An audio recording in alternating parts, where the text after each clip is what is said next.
Kabi, kisah teladan Nabi. Assalamualaikum. Yuk, dukung Kabi dengan menekan tombol subscribe. Taubat Abu Lubabah, sahabat yang berkhianat. Abu Lubabah bin Abdul Munzir adalah salah satu sahabat Rasulullah yang berasal dari kaum Ansor. Di antara kaumnya, dia termasuk yang pertama memeluk Islam. Abu Lubabah memiliki seorang istri dan seorang anak perempuan. Seperti semua penduduk Madinah lainnya, dia begitu mengagumi sosok Rasulullah. Abu Lubabah dikenal sebagai orang yang taat dan baik hati. Ketika kaum muslimin hijrah ke Madinah, Abu Lubabah termasuk dalam golongan yang rela membagi harta untuk para saudara yang baru saja datang dari Mekah tersebut. Dia juga memiliki hubungan yang baik dengan suku Aus, yang merupakan suku dari istrinya. Meskipun saat itu mereka belum bersedia untuk memeluk Islam. Suatu ketika, kaum muslimin sedang bersiap-siap untuk perang Badar. Sama seperti pejuang lainnya, Abu Lubabah merasa begitu semangat. Tolong siapkan perbekalan yang cukup untukku dan para pasukan. Aku akan mengikuti Rasul ke medan perang. Namun, Rasulullah memiliki rencana lain. Saat itu, Abu Lubabah dilarang ikut ke medan perang. Sebagai gantinya, dia mendapatkan tugas mulia, yaitu menjaga keamanan kota Madinah. Abu Lubabah menerima tugas itu dengan penuh rasa haru. Dia berjanji akan menjalankan perintah Rasulullah dengan baik. Selama menjalankan tugasnya, Abu Lubabah sering bolak-balik ke perbatasan untuk mencari kabar terbaru dari para kaum muslimin. Segera kirim semua persediaan dan perlengkapan perang ini. Abu Lubabah bertekad untuk menjamin seluruh kebutuhan prajurit muslimin. Kabar gembira akhirnya datang. Pasukan muslimin berhasil meraih kemenangan dalam perang Badar. Mereka merayakan sukacita ini. Allahu Akbar!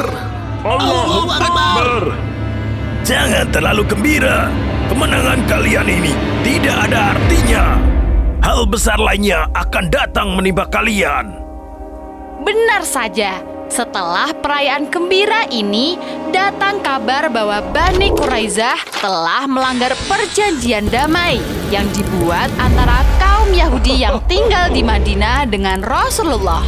Maka, Rasulullah pun memerintahkan untuk mengepung mereka. Karena telah melanggar perjanjian, Bani Quraisyah harus menanggung hukuman yang sangat berat. Dalam upayanya menyelamatkan diri, Bani Quraisyah bekerja sama dengan kaum Quraisy. Di saat Rasulullah sibuk dengan pengepungan ini, sekelompok pasukan Quraisy membakar kebun milik kaum Ansor. Namun, kekacauan itu tidak membuat Rasulullah dan pasukannya kendur.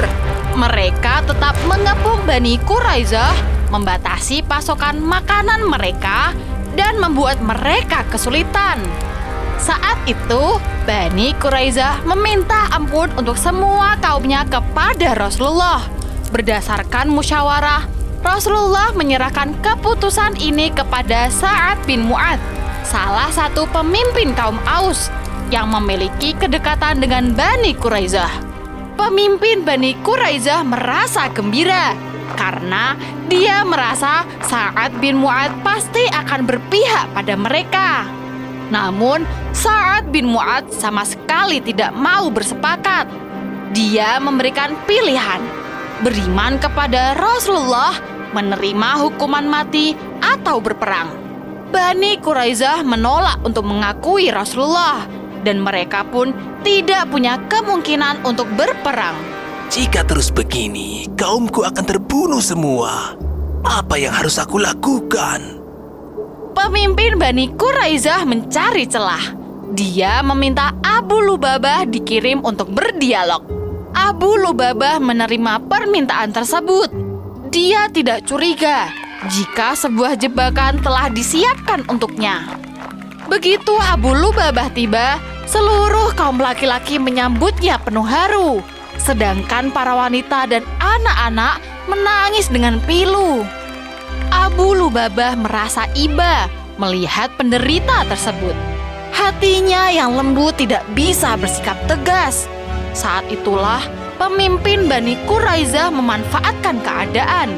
Dia menyanjung Rasulullah sebagai orang yang pemurah dan penyayang. Dia juga menyanjung Abu Lubabah sebagai orang yang baik hati, bahwa Abu Lubabah tidak akan berpaling dari orang-orang yang menderita. Haruskah aku menerima tawaran Muhammad? Iya. Tangannya membuat gerakan menyayat di leher, yang artinya, tidak, kalian semua akan mati. Dia telah membocorkan strategi Rasulullah karena merasa iba pada para wanita serta anak-anak yang terlihat menderita itu. Perbuatannya ini bisa saja mengacaukan rencana yang telah disusun oleh Rasulullah. Dia pun segera berlari pulang, tidak berani kembali ke barisan dan bertemu dengan Rasulullah.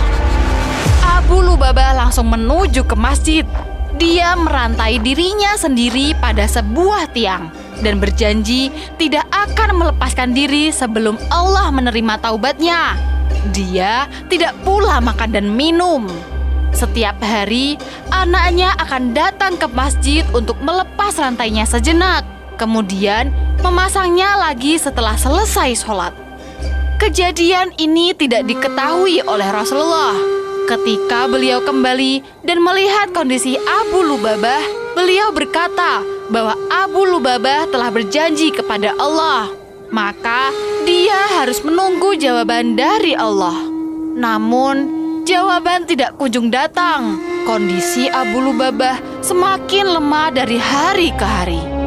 Setelah dirantai selama 6 hari, akhirnya berita baik datang.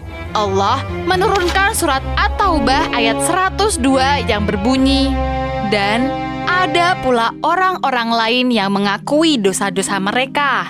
Mereka mencampur baurkan pekerjaan yang baik dengan pekerjaan lain yang buruk. Mudah-mudahan Allah menerima taubat mereka. Sesungguhnya Allah Maha Pengampun lagi Maha Penyayang." Rasulullah melepaskan belenggu Abu Lubabah. Karena hatinya merasa begitu malu, Abu Lubabah berniat untuk pergi dari Madinah dan menyumbangkan seluruh hartanya. Namun, Rasulullah berkata, "Kau hanya dibenarkan menyumbang sepertiganya." Begitulah, Abu Lubabah mendapat ampunan, baik dari Rasulullah maupun dari Allah Subhanahu wa Ta'ala.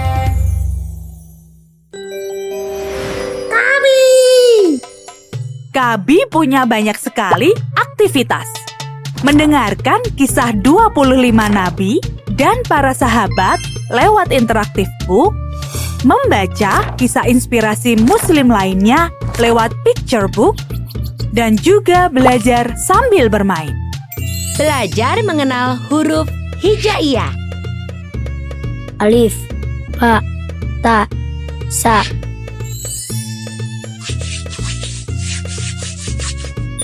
Rubah, Sa, rubah.